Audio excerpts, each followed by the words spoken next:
let me give you a bath later today, hey? Go on your bed, darling. Good girl. Oh, you're a good girl, Bonnie. Now on your bed. Go on. Thank you. So, so you coming to this place, this is a very magic place, by the way, but I know that you know that. What are the things that you love personally most about Kuranda? What are the things that would bring you back time and time again if you'd gone away in your trips in the last 4 years? Or The rainforest. it almost feels like a silly question, doesn't it? Yeah. Did you grow all of that yourself? Did you build, like, what was this like when you first got it? There was nothing here at all. Just trees. Yeah, and it was only like pretty much this space here, and where that garden, that was all that was cleared, and I had to pull out all the blade grass by hand. Wow. That's a big job. Yeah.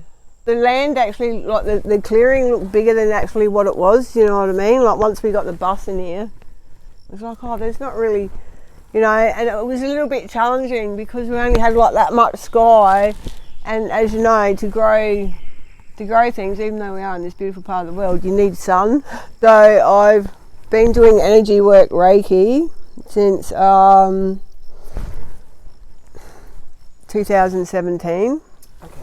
And then in 2022, one of my good friends from Mackay bought me a ticket to Mushroom Valley Festival, and kind of like been on the scene since it started.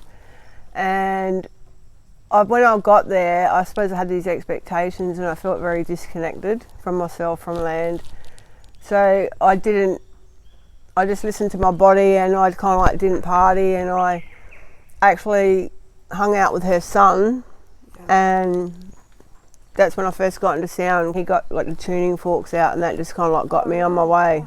Yeah. Tuning forks you can make sound out of. Yeah. Tuning forks. So I kind of like started off with the tuning forks, and from there, I just really resonated with the sound, the crystal bowls. So when you're playing the crystal bowls, do you actually get something healing from that for yourself? Yes, very much so. Wow. And not just that, like I do it for the land as well, because little did I know, by just me doing it, being in the moment and talking, communicating with the trees, and there'd be not a breeze in the air, and then the trees would start dancing with it, and then I'd start talking to the winged ones, the bird ones, and they would start singing back, and it just brought a tear to my eye. You know, how healing sound can be. And as we know, I mean, sound was before light, so it's very important, and I didn't realise how important it is. And I just really resonate with it. And then the gongs, they take you on a different journey. But yeah, your favourites amongst all of them? Probably the crystal bowls. Yeah. Okay. Yeah, and it's just got that really etheric. Radiate, like. Yeah, it's got that real etheric, like angelic kind of sound, like frequency, I suppose. When you are playing with them, do you know which one is actually which megahertz or kilohertz? Or No, not really. Doesn't really matter. No. Each one represents a chakra. Yeah. So she knows that, like which one's the heart, which one's the mind, body, soul. You know. That's pretty special. Yeah. It's everything. Everything. It's just I just feel everything. I've always to me the other day that there was just the roof. No, there was nothing. There was nothing. No, there was nothing. Nothing. Just this area. Just where that garden is and where we're sitting. None of the rest was cleared. None of that out there was cleared. There's only a little area here. Okay. All these stumps come from the side of the driveway. So I dropped them, dragged them down with the ute, and dragged them here and dug holes and stood them up. And then drove the bus in here. That's my dream home. Drove the bus in here, that's why it's so high. So Buck got in here, and then I stood on the roof to do the roof. Him and another guy, And like then a friend, out, Bo. and drove the bus in here and did this roof, and then the bus stayed there. And we built this in 3 days. The structure. Yeah, see that's. And the water tank was full within what, 8 days, 12 days or something. Yeah. After we just bought water to fill it. because we weren't sure what the fuck's going on. It was flooded. And No, we didn't get it flooded cut. We didn't get it carted in straight away. That was when we Next ran time. out. Yeah. My mum was one of the first. She was the third stall to open up in Kuranda here. Yeah. Like back in the day, so I was only a little wee. Wow. I was probably only 3 years old or whatever when I lived here. But and then we moved from there to. Is she still here? And she's in No, Proserpine. it was in Proserpine. What do you do? I remember here, but I haven't been here. No. But also, if you have only come across as an adult, that's a whole different take. And even I was living in the desert in South Australia. Then I went to Mackay and I was like, oh wow, that's so green. Then I went from Mackay to here and I'm like, oh. So green, but with those beautiful things, there always comes a price. For all beauty, there is, or maybe not, but for a lot of beauty, there seems to be a price. And the price up here, from what I can work out, mozzies, mold. What else would you say? Wet weather's huge. Yeah. Well, yeah. Just to dry fucking clothes, shit gets mouldy all the time. Like it's actually, but it's also beautiful, the abundance of what you can grow. You can grow shit here that you can't grow anywhere in Australia or in a lot of countries. And just the nature. Tropic climate of it, so it's the abundance of animals and life. It's just it's brilliant. Like to be able to wake up every day and just sit amongst the butterflies and the dragonflies and the birds and even like the snakes, like all of it. It's cassowary. Got Bonnie, the bigger dog that stayed away. That used to come. Really? Yeah, because we're backed up against the national park there. Did you used to see more than Elvis? I was asking somebody the other day. Yeah, we used to have 2 adults and a baby come in. Wow. Like the whole family pretty much. It was cool. Where have they gone? They're a trippy bird, very dinosaur, because prehistoric. a guy that actually caretakes them or whatever in one of the places around here. Yeah. And he said there are stories you can tell the male or female, but he said it's actually a load of crap. He said that's just some males and females might have like a big gilbert or whatever, but you can't pick a male to a female when they're adults. Is it male more colourful? No, that's why they're so primitive. See, over generations, the bird life has changed, but back in dinosaur, there wasn't competition about gender. Yeah, They were both saying gorgeous things. It's only after the dinosaur and the competition and all that evolution's changed that all the birds, the males are pretty to draw in the females. But back in dinosaur time, it didn't matter. Yeah. Right. So so what's that's telling me is that us females are turning more and more ugly. No, it's not primal anymore. We don't. We don't protect their family because we have strength and could hunt and they're like he's active. You know what I mean? Yeah. Like a computer nerd back then wouldn't have fucking survived. He'd probably be killed or cooked or eaten. Well, he might not either because if all the computers died, he couldn't look it up in Google. It's insane. So technology's advanced for us to get lazy, and that's how it's. Yeah, they make it too easy. And that's another reason I like living like this. It's not everyone's cup of tea, but I wouldn't have it any other way. Like I said, I was living in like a desert kind of town in South Australia with tumbleweeds rolling down the street. So to move from there to here with so much abundance and not wanting to use pesticides, like keep it all organic and natural, it's all been trial and error for me. Like, do you companion planting? Yeah, I do. Like I just joined the local biodynamics just to learn more. But like even, the pests that come in, like you do so much work, then they come in and it's like But I do love it, and it's very. Like they say that grandilla there, the giant passion fruit, takes 2 years to fruit, and within 11 months it was full of fruit. So, which I find really surprising because, I mean, in rainforest there's a whole illusion, isn't there, that you can, I know what you're saying, you can grow anything that's ground is good, but when you've got lots of forest, they all kind of weave together underneath the soil and it's almost on the surface. So to actually get to that point, you guys must have pulled out some trees that had major roots that all cleared the path for things. This area was already cleared. What were they using it for then? It was just an empty area, and I think the reason why no one bought it was because there's an old couple from Victoria. They originally had it for years. Yeah, they cleared one little area just to get an entrance in. Yep. And then they looked at it and went, oh, this would be great to live here, but then they realise it's like how much work. There's too hard basket and a lot of the property because there's a huge big washout just behind that. Oh, is there? Yeah, which we're going to fill in. 6 metres deep by about 8 metres across. Wow. It's fucking huge. Because they used to drag all the trees. Like a swimming pool. They used to, well, there's actually like a spring coming out of there. We was going to turn it into like a bio pool waterfall thing, but yeah. And then once I bought it, I'm like, well, you know, I better like. So I did actually look at it, and I can pretty well much. There was no rules in like felling the trees, and because it's not a seasonal creek, we don't have those hold-ups. You know what I mean? We can. Oh, darling, Clyde, what are you doing, buddy? This who's this? Are we going to introduce him? Clyde. Hello. Mr. Snakebait. Has he ever gone for a snake? No, but a snake went for him. Recently? No, 3 months after I moved here. Do you remember me telling you? No.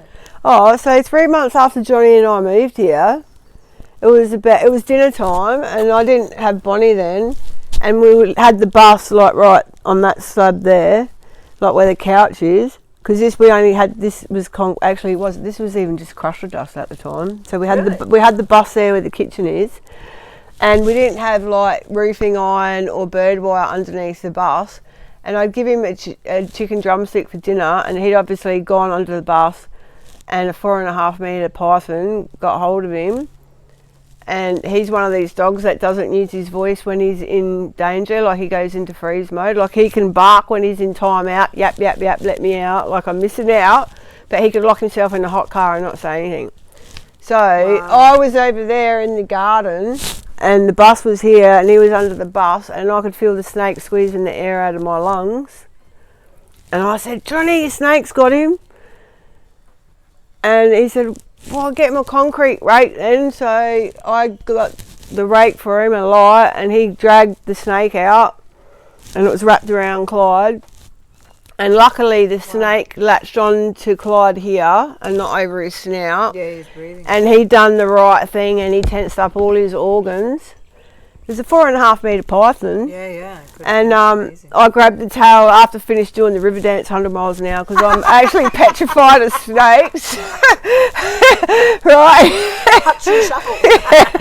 And so I grabbed the tail, and Johnny grabbed the mouth, and like we got the snake off him, and he just shook it off. He didn't even need to go to the vet. And then so we relocated the snake up past Cora, and it come back 2 days later and ate 2 of our chickens. But it was it was a huge lesson for all of us, because when I got him, I was kind of like, I was bedridden, and you know, because he was over domesticated. So moving from a 4-bedroom house in Mackay to in the rainforest, like, because we can't lived outside. The bus was only to keep us away from the rain and the bugs. We love being outside, you know. But then the issue was, how do I keep him safe when I don't take him with me? So yeah, I had a doggy door in there, and I had to lock that up, and then I had to get like bird wire and put on my windows buses so I could open up the windows and snake, because if I go out for the day, he's snake bait. So that's why I got her to teach him how to be a dog again. Like, well, she thinks he's the alpha, so you know, like she's that 5 times the size. We'll call her over. But yeah, like I don't know that. He's worked. I think he's living his best life. Like, you know, and I used to be really worried about him. You know, like, because when that happened, and then I just like, you know what? It is what it is. Yeah. Circle of life. He's going to get taken. He's going to get taken. I think you kind of resign yourselves to things here, don't you? You sort of know that the elements are bigger than us. Yeah. And that there is a circle of life. Yeah. It's not like we're in a container of a little flat or a house. Yeah, and I think you've got to spray everything that moves. Yeah, that is not human. And it's about working with the elements. Yeah. Like, and that's why I like being aware and being here all the time, because I can actually see when a tree is getting sick, or you know, like when you're here all the time and you're aware and you can actually see the slightest little thing that has changed. What are your favourite things about here? Like, if you were to leave here, what are the things that you would miss the most?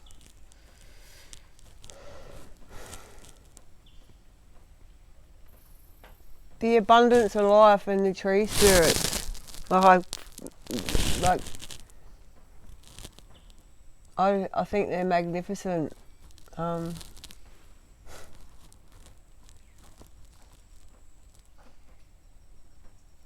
Yeah, I feel very connected to them. Like, I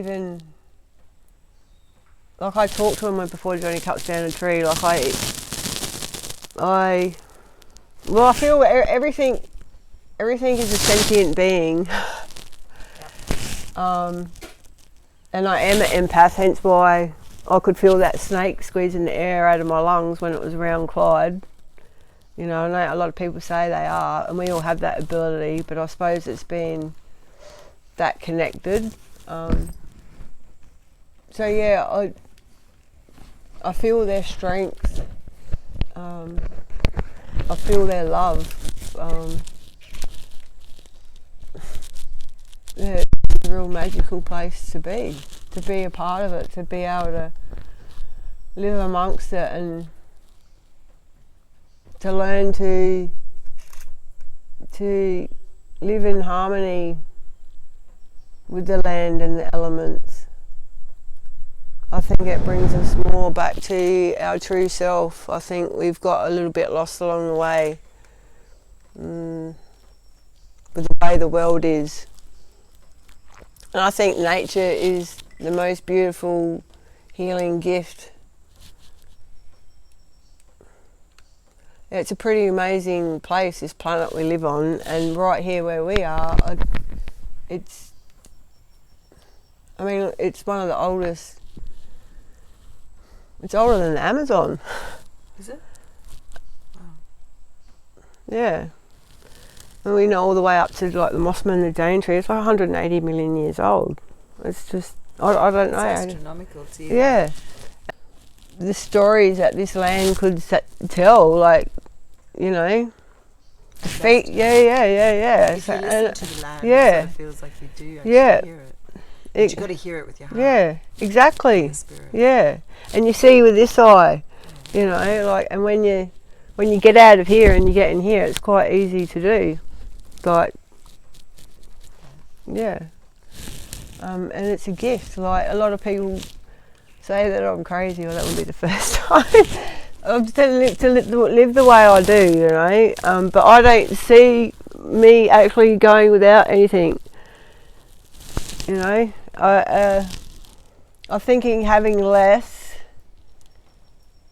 material-wise frees up more space in your heart for what really matters, which is love and connection. You were saying it kind of opens up, it frees up the space to be able to embrace all this more. Yeah. Because when we put those things, we put walls in. You know what I mean? Like in a house, we put walls in, and you don't have walls here. Yeah. And that's one of the biggest differences. Yeah. You're actually engaging with nature up close and personal. Oh, and it wants to engage back with you, like, you know, like I talk to my plants, and they sing and they dance. You know, they communicate. Like, everything has life about it, and when you slow down enough, it's just such a gift. You know, I can actually sit here for hours, and just like hours, no music, no nothing, and just get lost in it.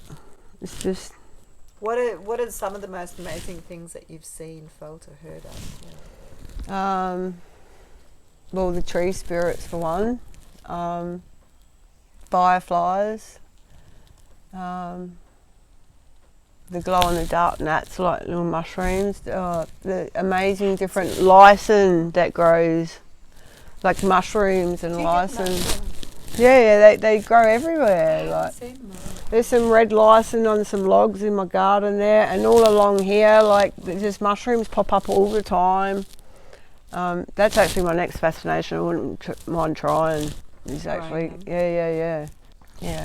There's just so much life here, and energetically, like, this land has healed me, but I also feel my energy has also helped heal the land. Like, you work together, you know. Thank you. But it's not really work. It's love. So how can love be work? You know what I mean? Yeah. pretty precious. Thank you for your interview today. Oh, thank you. I'm very grateful.